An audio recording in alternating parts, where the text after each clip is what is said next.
Tu sebab aku nak bagi tahu kau, aku tak percaya review. Review ni, minta maaf kepada artis, selebriti yang selalu buat review. Saya kena bagi tahu benda ni juga. Saya kena cakap juga. Guys, jujur lah guys. Jujur. Kepada TikToker, influencer yang kerja ni ambil review ni, aku nak bagi tahu kau orang, jujur. Bila kau tak jujur, aku memang akan hentam kau. Menjujur macam mana? Senang je. Kau review, aku faham konsep review tu orang tu bayar kau. Tapi kau kena review yang jujur. Pernah tak kau dengar orang buat review, ini tak bagus ya, aku dah rasa siut. Tak mungkin dia akan buat dan cakap macam tu kan, sebab dia dibayar.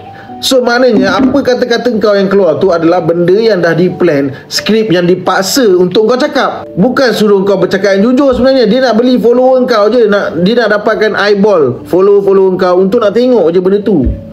That's why reviewer kena jujur guys. Kau kena ada satu standard, prinsip sikit. Aku nak beritahu kau, banyak tau produk suruh aku review. Banyak. Semua DM aku minta tolong aku review. Kau cuba tengok dalam video aku, sikit je yang aku review, itu pun benda yang pasti. Maksudnya saya akan review benda-benda yang saya yakin betul, saya tahu sedap, saya dah rasa betul, saya dah nampak dah benda ni dengan mata kepala saya. Baru saya cakap. Aku takkan review yang Mat, tolong Mat, kau cakap sedap aku bayar kau tak. Minta review contohnya produk kecantikan. Saya kata kalau awak nak suruh saya review produk kecantikan, awak kasih saya pakai produk awak dulu dan bagi saya rasa dulu kecantikan ni cantik tak cantik.